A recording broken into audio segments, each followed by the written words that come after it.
Hello and welcome back to the channel. Now, a couple of days ago, PlaygroundGames dropped the teaser trailer for the 6th instalment of the Forza Horizon series, something we have been waiting for a long time. Now, because it's taken a hot minute, it's given us a lot of time to think of new ways that this next Horizon game can be better than the last. And today, we're diving into the most anticipated features fans are hoping to see in Forza Horizon 6.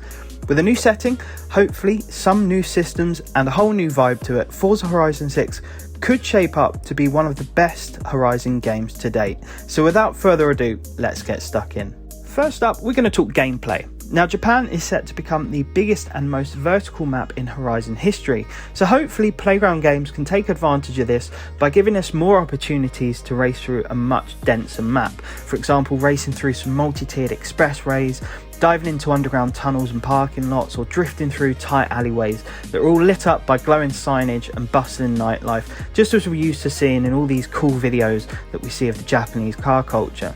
But of course, we don't just want it to be just a map for the sake of it. It should feel like a living, breathing playground for us. Think back to the previous maps, which without a doubt have created great settings, but they don't always feel as alive as they should, except for maybe within the festivals themselves. For example, in Mexico, there was a lot of dead areas that were just small villages, but nothing much happening there. So hopefully in Horizon 6, there's more than just a few AI cars that are on the road and crowds of people in festival spots. We want to see more people on the streets, AI cars with more personality, ones that don't just sit behind you and honk their horn because you're not moving. Maybe some key cars or JDM icons floating around on the roads, or even hidden in car parks where there, might be a car meet or two. Even down to seeing street vendors in the night markets, bustling city streets, and some more wildlife, preferably around in the more remote areas of the map, as we know there is of course going to be. But the real thrill will of course lie within the mountain roads. That's what it's going to be known for.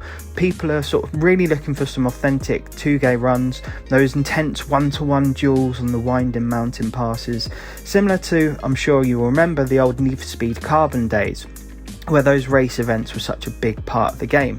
And it's all of course inspired by the legendary Japanese street racing scene that, like I said, we've all known to come and love, and we've all seen videos of. So that's kind of what we're expecting here. And next, we want to move on to something slightly different, which is dynamic regional weather. Now, of course, we're used to all the weather changes in the previous Horizon games, but unlike the global season events that affect the entire map uniformly like we've seen before, so snow everywhere in the winter season or constant rain in the autumn or spring season, for example, dynamic regional weather could mean that each area of the map has its own climate system, so it's all influenced by where it is within the world technically. So it comes back to the point about making the world feel like a real lived-in map. You can imagine in the center of Tokyo or around there, a typhoon comes in, or just constant rain, low visibility, and you head into the mountains, and then all of a sudden it's snowy and icy on these sort of twisty roads as you're coming down the mountain. But then you can go into the countryside and you're greeted with cherry blossoms blowing in the wind and the roads just covered in pink leaves, where basically each region has its own climate, and that obviously will in turn bring its own driving challenge, something that we've not necessarily seen before. If you think back to Horizon 4 in the UK map, when it was winter, everything was just covered in snow. Everything. So hopefully we can see some differences in the areas of the map with new sort of weather systems brought in place, which would be really good to see. Next, I want to move on to customization. Now, of course, this is going to be a huge thing for Horizon fans, as with each Horizon game, fans have been asking for new things to be added. Now, hopefully, in 6, customization is about to get much better and much more expansive. With Japan as the backdrop, we're obviously expecting to see customization that goes far beyond just simple engine upgrades and the typical Forza aero spoilers and front bumpers that we're used to seeing. This is going to be set in the home of the underground car culture, and we'd like to see that shine through in every car part on offer here and all the upgrades that you could be able to do. So we could be talking maybe some more Rocket Bunny kits. I know some people get a little bored of them, but they are quite popular. Maybe even things like neons to make you stand out a bit more, Kanjo-inspired liveries, Shikotan stance builds, or Bazooka style sort of flair with those massive exhausts or the sort of diamond shapes to them, all sorts of things like that. Maybe we can now see them getting added to the game, which would be really cool to see. Not to everyone's taste, but it is all about the style of where we're base in the map at the end of the day. So it would be great to see that. It would also be good to see finally some deeper control over engine swaps or tuning parts where they change visibly as you add them to the car. So we're not just talking the brakes where they change style, they get slightly bigger, but an exhaust change, for instance, could it change the back box, something like that. And maybe now finally we could see some interior mods being added, so being able to change your seat style or the steering wheel, or even having some ambient neon lighting inside. I'm sure you can all remember that from previous Midnight Club games, which made them really stand out, and obviously it made your car stand out from the one that was next to you. Now, I'm not trying to say that Horizon 6 should be the next Midnight Club, but if you're basing the game in a location where this is kind of the norm for the car culture, then I don't think it's too unreasonable to expect to see some of these things. But maybe I'm just dreaming a bit too big, who knows. But these are some of the things that fans have asked to see in each and every sort of Horizon game as time has gone on. Next is another big one as well. We want to talk about progression.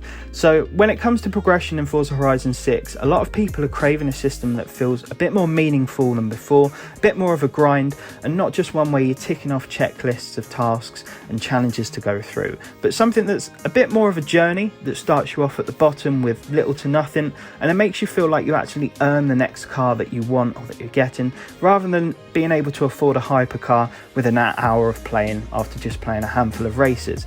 You know, every race or drift event and challenge should get you closer to unlocking something that's actually worth chasing, that you actually want, like a rare JDM legend or some new parts or something like that. If I recall back in Horizon 5, I think I had about 15 cars in my garage after the first hour or two of playing, which you don't really feel like you've grinded much, and the progression just didn't feel there, as you're effectively handed everything on a silver platter. And that's not what fans want in the next Horizon game. They want some more progression, more grind, something that doesn't feel like it's just been gifted to you. But also at the same time, the grind shouldn't feel like a chore. It should feel like a journey that you're going on with your character in the game, and that's what we want to see some more of. So hopefully that should be something they're working on. Maybe going back to the old school vibes of the first Horizon Festival in Colorado, where you started off as a sort of newbie and then you worked your way up through the ranks, something like that. Even though the other ones said you did, it didn't really feel like it. Moving on now to multiplayer and single player events. Now, multiplayer in Horizon 6, hopefully it's due for a bit of a tune-up. So we're hoping PlaygroundGames makes this a fairly high priority. One of the biggest pains in previous Horizon titles was obviously the sluggish matchmaking and inconsistent online performance. It would always sometimes take a while between races to load up, and it was a bit annoying, especially in today's age where a lot of games will just load up within a couple of seconds sort of thing. Now, Forza Horizon 6 does have a chance to fix that, making it easier than ever to sort of get into a game with your friends or challenge rivals, or maybe just hop in with strangers sort of thing. But we're not just talking about the smoother multiplayer gameplay, we also want to see more variety in race formats and event types for both multiplayer and single player. You can imagine sort of Tokyo Extreme style races where you're swerving through dense cities, streets packed with unpredictable AI cars. Something similar to the street races we've seen in previous Horizon games, but obviously in more dense, tightly packed, neon lit city, for example. Expanded drifting challenger is another big thing, obviously set in Japan. It's a massive part of the culture out there, so something where we're seeing more in-depth drifting challenges are definitely on the wish list. Thinking of more maybe tandem drift battles, judged runs, community leaderboards, stuff like that celebrate the creativity more than just the angle and the pace of the drift. You know, that would be pretty cool, I think. And then obviously there's the car culture side of it. So we're in Japan, thinking outside of the box from just races.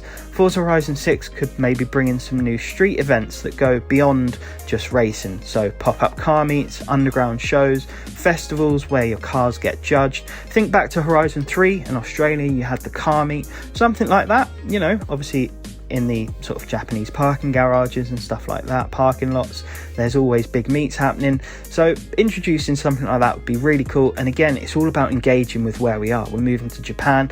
These are the things that are quite big there. So hopefully these are things that are all thought of and potentially added, but we won't know for sure. Obviously a lot of videos now being released by various YouTubers.